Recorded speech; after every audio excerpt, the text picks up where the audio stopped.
Alright, found a way to do a screen recording, so I figured I'd just do a quick tutorial here. Um, so if you see up here with create, there's a lot of different things that you can create. You can create a sphere, create a torus, coils, pipes. You can do lofts, sweeps, um, revolves. I honestly haven't played with revolves like at all, but it revolves a sketch. So um, if you have the dimensions of a fitting, you could do it that way. Extrude, this is my sweet spot right here. And holes. And then also like modify shell, fillet, chamfer. Use draft a little bit, I guess. Um, combine is pretty cool. Split face, split body, those come in really handy with a lot of the stuff that I do for my advanced designs. But for this one here, it's something that I already created.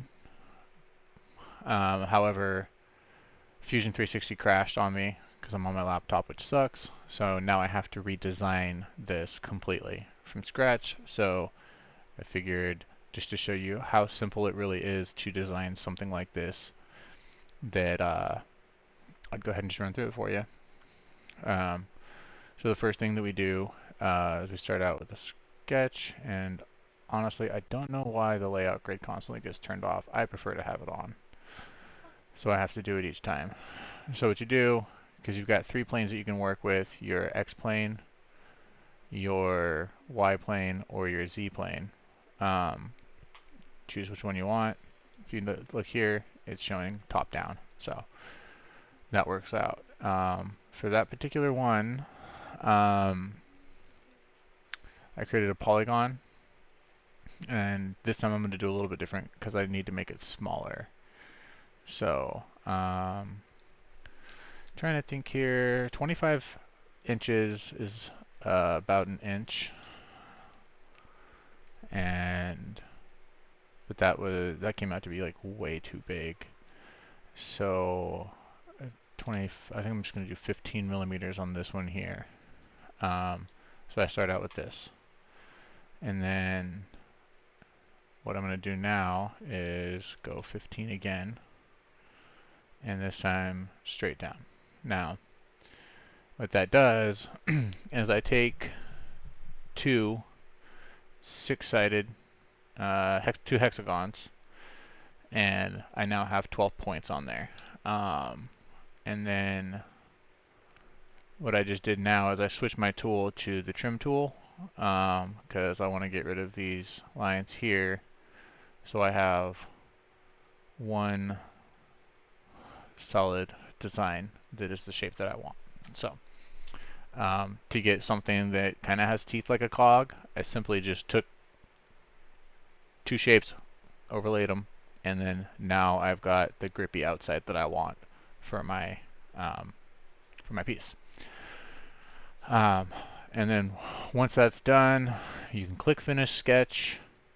However, I happen to know that if I hit E on my keyboard right now, it's going to finish the sketch and automatically take me into extrusion mode on this sketch.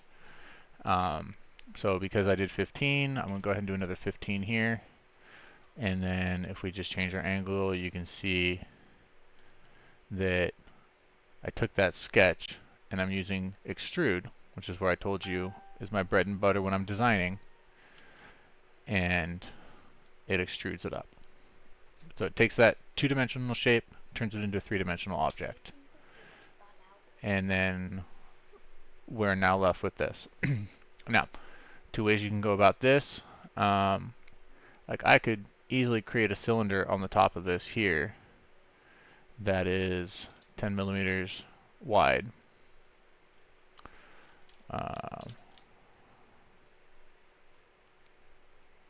Why is my shape so much bigger than 15 millimeters? So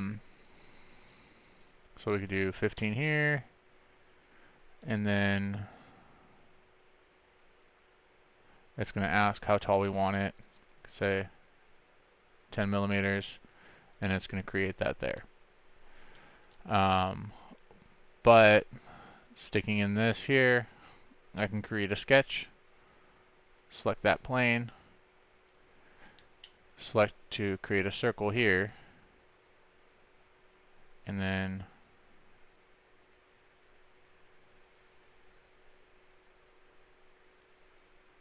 totally did that wrong. So I wanted to do 15, not 25, and I obviously did 25 millimeters. Yeah. Whoops. So let's just roll back to the beginning here. And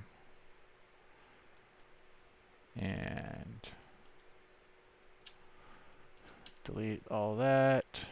Create polygon. Let's grab polygon here. We're going to do 15 millimeters this time. To there.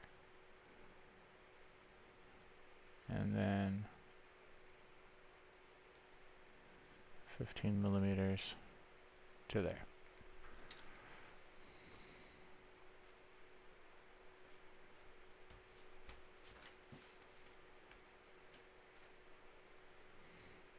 And if you hold it down, it actually turns into like an eraser, like as if you're in Photoshop. Alright, now we're going to extrude that, and we're going to go up 15 again. There. And then now we're going to enter into sketch again here, and then now I can go 10 millimeters. Right. Oh, I remember now. Now I know why this is happening. I did do 15 before. But that is, it's radius, not diameter.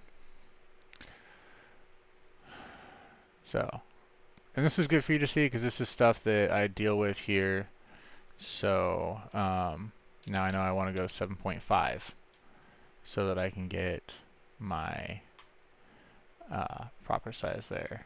And then again, coming out here to 7.5. Oops, 7.5. And there. Now, that's the size that I want it to be. So, oops.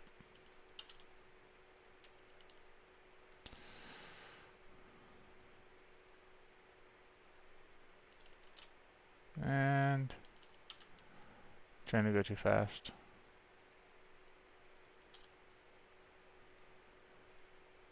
Here.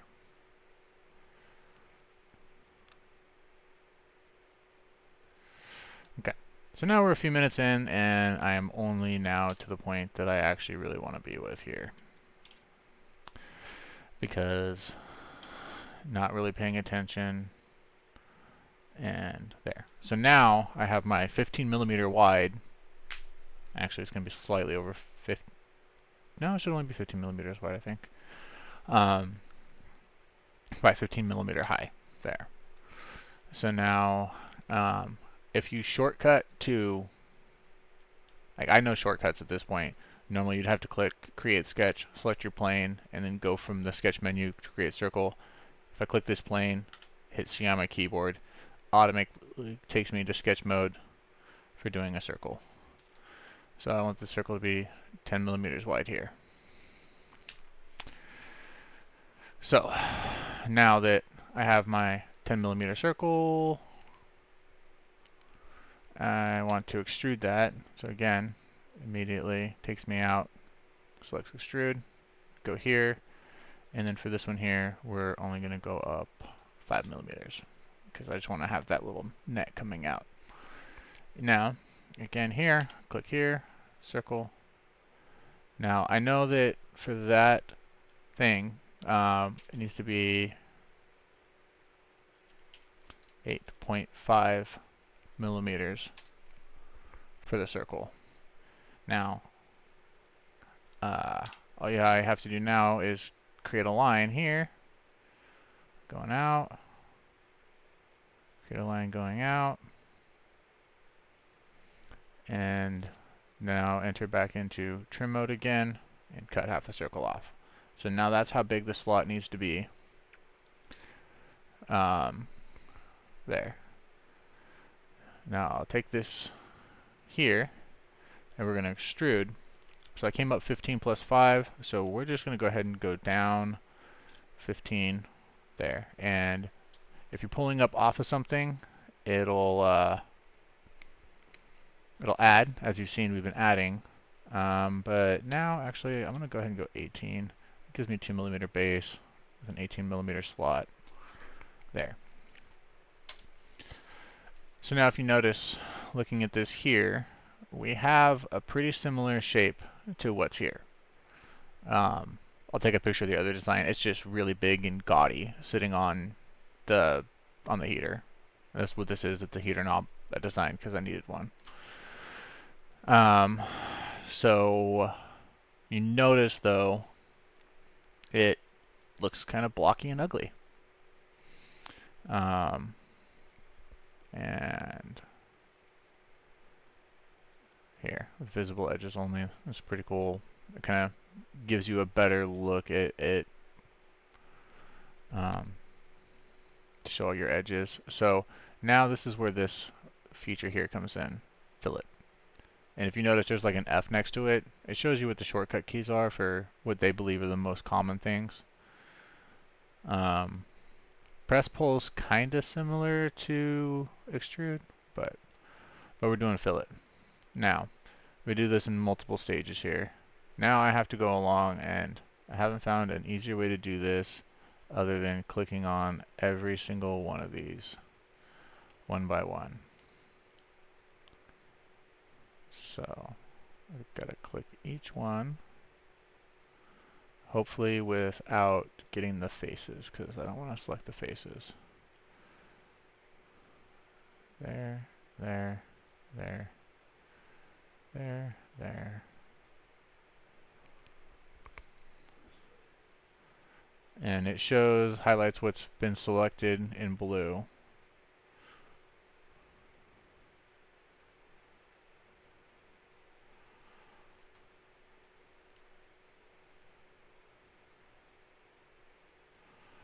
So now you can examine and check, and they should all be blue. Now, here's where you just kind of play around with. I set that to 1 millimeter, 2 millimeter, no, 1.5.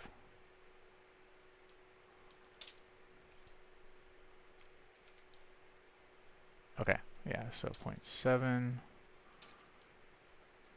Okay. So basically what I want here is to have it not have any flat edges. If I were to do it just like this, it'd be fine. But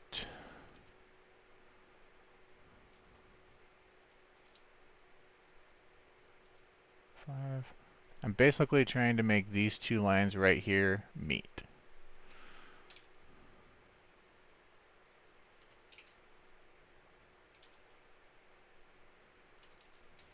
And that just requires a lot of playing around with it. 0.1. Okay, 2.4. Okay, so at 2.4 it meets, which means that that's a solid squiggly edge around the outside. Now, we're going to go ahead and see if we can fillet this here.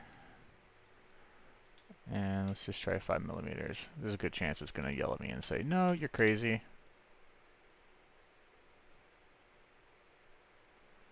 3,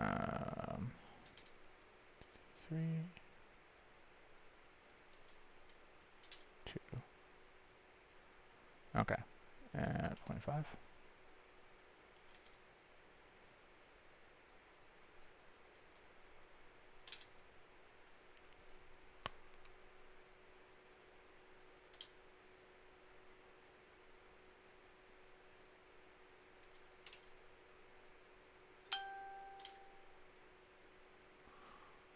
Okay. So what doing that does right there is it gives me a good slope I can print that slope really easily. So the overhang doesn't matter. And then we come around here, and we're going to go ahead and fill at this end here. 5 worked. Oh, it's actually going to let me do a... Oh.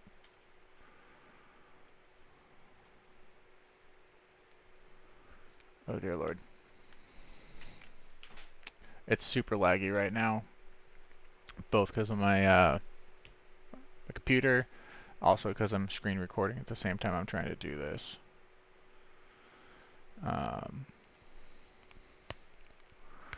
But yeah, it's now trying to process my stupid request that I typed in, and this could tank me.